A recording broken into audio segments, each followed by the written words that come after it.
What's My Line? And now, let's meet our award-winning What's My Line panel. First, the popular columnist whose voice of Broadway appears in the New York Journal-American and papers coast to coast, Miss Dorothy Kilgallen. Dorothy Kilgallen, sharp-witted TV personality and skillful journalist. From the 1930s to the 60s, Kilgallen was one of the most powerful women in print. With a single mention, the cunning columnist could make or break a career. She was a wonderful writer, wonderful reporter. Dorothy, stop the presses, tear out the front page. Have I got a story for you? Is it bigger than a bread box? If you got on her bad side, she'd let you have it. This is Milton Berle. Oh, there's a product involved. Product? Corn.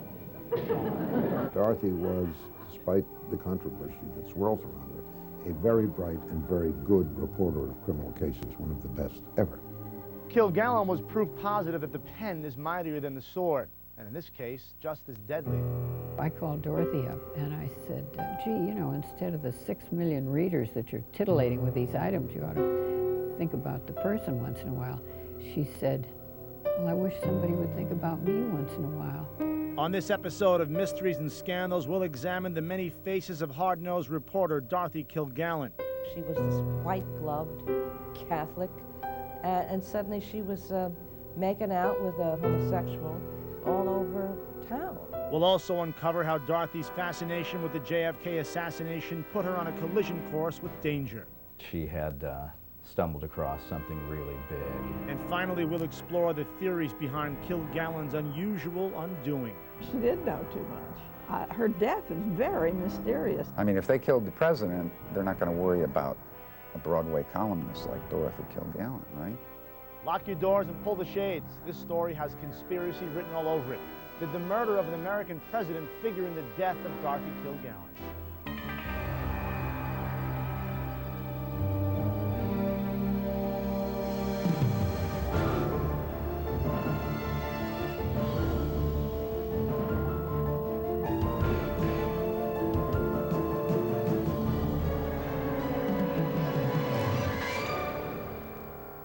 November 1963, the country was thrown into turmoil when President John F. Kennedy was assassinated. Lee Harvey Oswald was accused of the killing. Then Oswald was shot dead by Jack Ruby. Entered Dorothy Kilgallen, star reporter and columnist for New York's Journal-American. The inquisitive journalist landed a secret interview with Ruby during his incarceration in Dallas. The following March, Kilgallen wrote in her column, "The point in this historic case is that the whole truth has not been told." Biographer Johnny Whiteside. She was interviewing all sorts of people really deep into the case and running just series after series of stories in the New York Journal-American that were asking a lot of seemingly unanswerable questions. Doug Mensch is the author of The Big Book of Conspiracies. The more she found out about the Warren investigation and witnesses being threatened into silence, the more suspicious she became. She started saying, this has to be a conspiracy. But before Dorothy had a chance to publish her findings, the 52-year-old writer was found dead in her New York City townhouse. How she wound up that way is anyone's guess. I think it's highly suspicious that Dorothy dies after saying she's going to bust this case wide open and have the scoop of the century, the biggest story of all time. But we'll get into Kilgallen's puzzling final exit a little later on in the show. First, let's take this story back to the beginning. July 3rd, 1913, the day Dorothy Kilgallen was born in New York City. Oscar-nominated filmmaker Gene Bach was a close friend of Dorothy's. Mr. Kilgallen was a prominent reporter for the Hearst paper. She was sort of the apple of Mr. Kilgallen's eye, and he was instrumental in getting her her first newspaper assignment, which was spectacular. In 1931, 17-year-old Dorothy dropped out of college to work as a cub reporter for the New York Evening Journal. But it wasn't until 1936 that the ambitious writer catapulted into national stardom. Kilgallen biographer Lee Israel.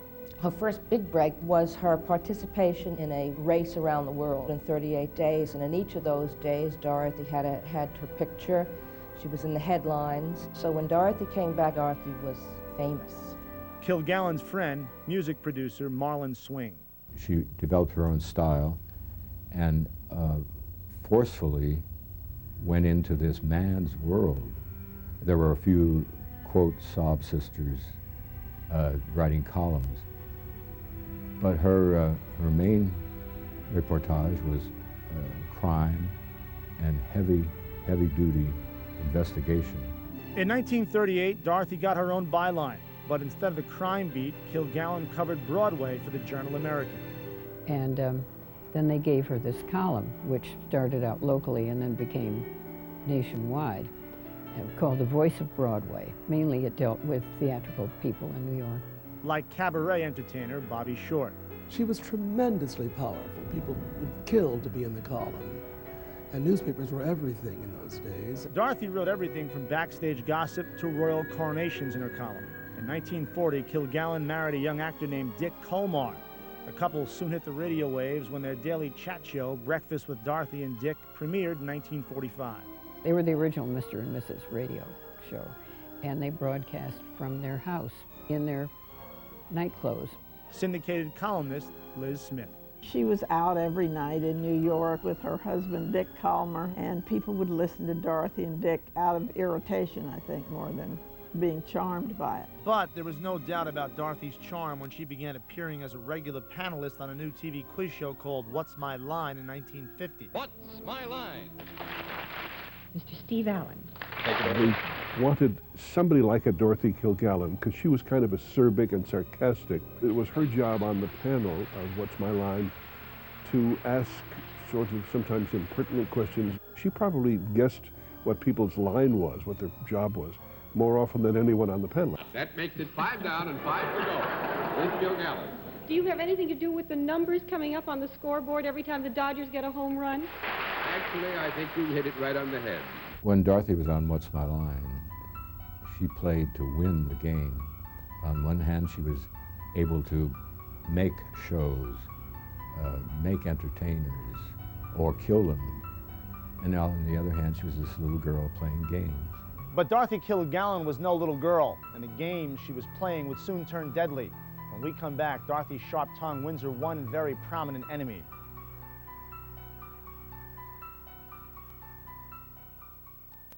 Survivor took TV into uncharted territory. Rats crawled all over you. And turned reality into ratings. I don't think CBS realized how big this was going to be. But while 16 strangers were busy backstabbing each other, I didn't go on the island to make friends. They had no idea what was waiting for them on the mainland. I just auditioned for the NSYNC movie. The strangest offer was from Playgirl. It's the story you haven't heard. Sue sent me an apology letter. She's not my friend. Survivor, tomorrow at 9 on the E! True Hollywood Story.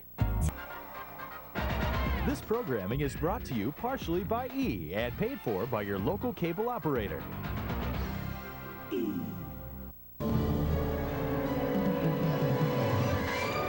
Are you an adorable gentleman who is noted for one particular feature?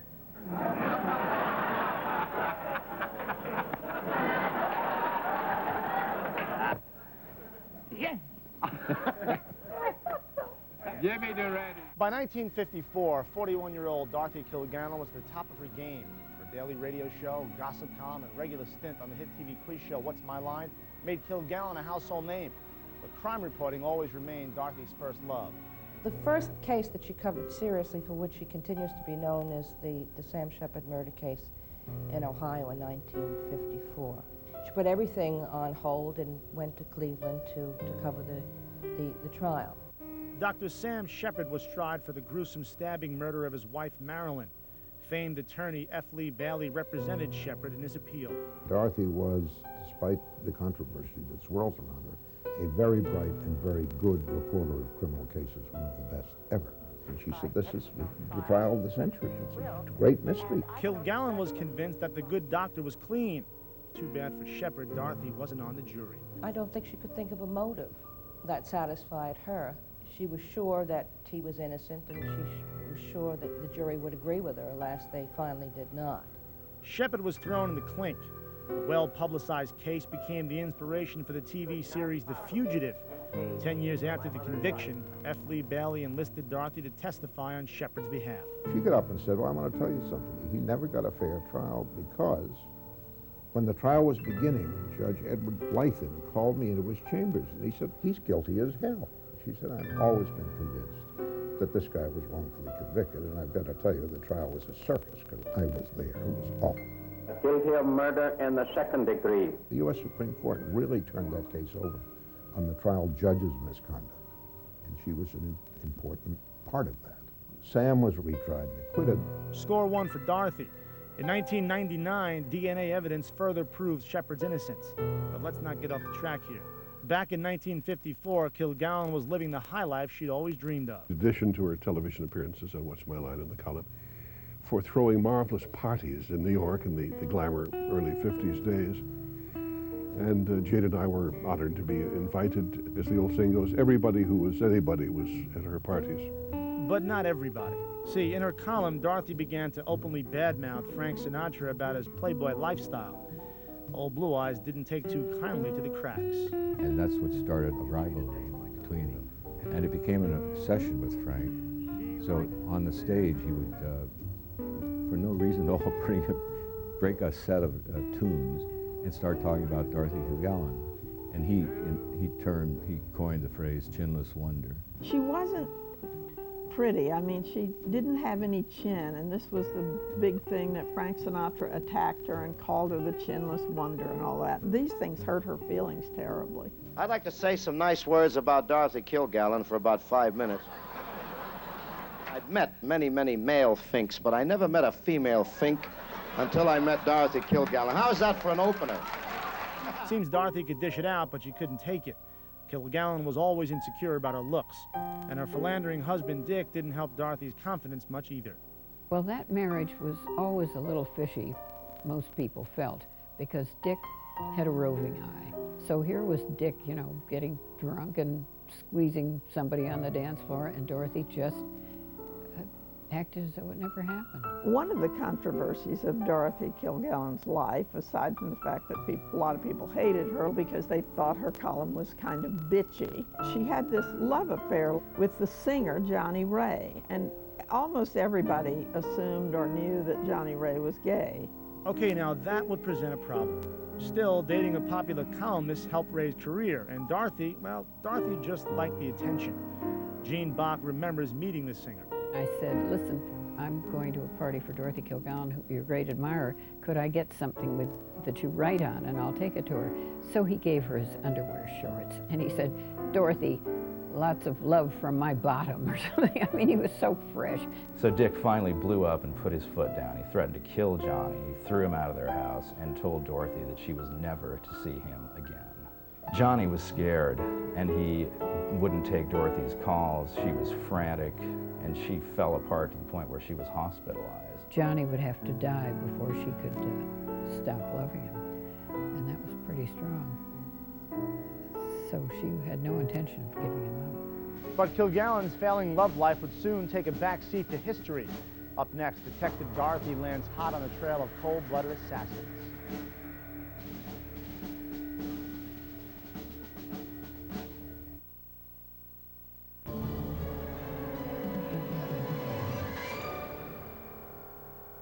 By mid-1963, 50-year-old journalist Dorothy Kilgallen was in a slump. Her marriage to actor Dick Colmar was falling apart. The couple's long-running radio show got yanked, and Dorothy's syndicated gossip column was losing steam. On top of all that, Kilgallen's peculiar affair with gay singer Johnny Ray was history. But on November 22nd, Dorothy was shaken from her blues when President John F. Kennedy was shot dead in Dallas, Texas by alleged lone assassin Lee Harvey Oswald. Dorothy, like everybody in the nation, was shocked, and it was a terrible national trauma. Not to mention a very perplexing crime.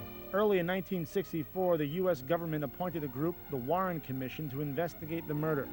Dorothy, in the meantime, donned her detective cap and began to sniff around. Alone amongst the mainstream press reporters, Dorothy began harboring suspicions that the so-called open and shut case against Lee Harvey Oswald was not so open and shut. Dorothy was finding dissident witnesses, deposing them, publishing their testimony.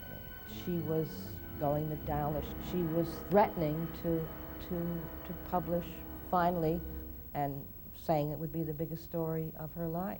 Dorothy somehow obtained the Warren Commission report testimony given by Jack Ruby while he was in prison, while it was still classified top secret. For you folks who don't remember, Jack Ruby is the guy who shot Lee Harvey Oswald on national television 2 days after Oswald bumped off the president. Soon, Dorothy's digging caught the attention of more than just her loyal readers. She had found, I think, several hundred discrepancies in the Warren Commission report. All our phones were tapped because they were trying to figure out how she had gotten that. She said she was going to blow the JFK assassination case wide open and have the scoop of the century. She was able to obtain the first interview with Jack Ruby in prison and the only interview with Jack Ruby where the reporter was alone with him in an unbugged room, where, in other words, where Ruby felt free to talk. I know that she could have gotten a lot out of Jack Ruby because she had that technique. She gave hints that something was coming up, that she had stumbled on to something. She would say, I'm going to New Orleans. I got to meet a man there. It's all very cloak and daggerish. I wondered a lot about this so-called folder that she had. She brought it into the dressing room at What's My Line and said, here's all the stuff that I've learned, and I'm working on it. Nobody can have a look at it. In the summer of 1965, Dorothy was suddenly swept off her feet by a shady out-of-towner. This person I referred to as the new man in her life. His suddenly romancing her and his sudden interest in her was prompted by somebody, not necessarily himself, but prompted by some faction. Now, let's just suppose that Dorothy really had stumbled onto something big. Let's just say that she was about to prove there was a conspiracy in the JFK assassination. What do you think the odds are that somebody would want to shut her up? Dorothy may have been getting closer to the truth, but she was also getting closer to her own demise. Straight ahead, curiosity kills the cat.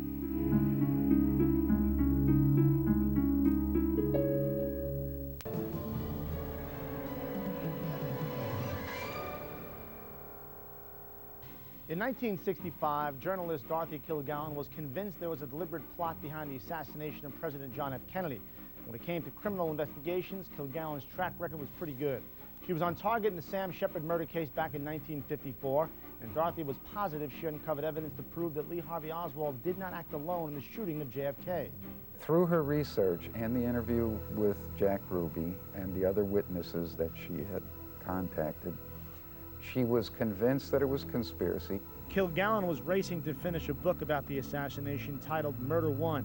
She was also in love again, this time with a mystery man from out of town. She was involved with this newspaper man from Ohio, and that made her terribly happy. Jean Bach's husband, Bob Bach, had a couple of cocktails with Dorothy on the night of November 7th, 1965. I knew she'd had the drinks with Bob. They'd been at Clark's. I think she said, just drop me off at the Regency. So she was having a late date that night. She was seen again at the Regency Hotel, which was said to have been the trysting place of herself and the out-of-towner. She disappeared into the reddish dark of the Regency Lounge, and that was the last time anybody who would admit to seeing Dorothy saw her that night. The next morning, the body of Dorothy Kilgallen was discovered in her Upper East Side townhouse. The official cause of death was later determined to be acute ethanol and barbiturate intoxication, circumstances undetermined. In other words, she died from too much pills and liquor. She was found dead in her bed with a book called The Honey Badger by Robert Ruark next to her open. She could not read without her reading glasses, and they were all the way across the room, far out of reach. A number of other people, including the medical examiner and the police detective, have made statements or allegations that the death seemed staged. And get this, without much poking around, the cops came to the immediate decision that Kilgallen's death was an accident. Dorothy was known to throw back a few drinks. Combine the alcohol with too many sleeping pills, and there you have it, case closed. But a more in-depth look at the facts revealed something interesting.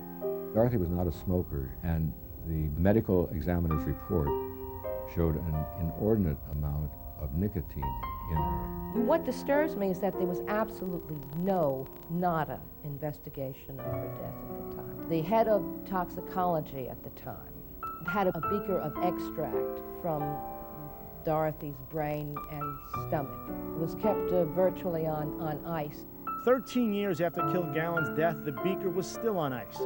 That is, until biographer Lee Israel did some digging of her own and had the extract analyzed. Substance from her stomach bespoke the presence of 3 different kinds of slow-acting sleeping pills, which is exactly what you would do, I suppose, if you were a kiss-and-kill kind of guy who was dispatched by the CIA or by whomever. A kiss-and-kill kind of guy like, say, the mysterious out-of-towner? If enough people believed that she had the scoop on what really happened, that would probably impel them into some violent action. So who knows? She had notes and notes and notes about it, which after her death disappeared.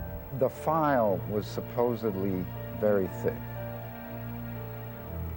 It was suspected that it was either stolen or her husband had it and may have destroyed it. Her husband, Richard Colmar, the actor-producer, was asked what was in Dorothy's file. He said, "I'm afraid that's a secret that will have to go to the grave with me." And so it did. Colmar committed suicide in 1971. Nobody ever found out the truth about Dorothy's death or about what Jack Ruby told her in prison. All loose ends in a much bigger plot. Dorothy Kilgallen will probably be remembered as the quizzical pundit on What's My Line.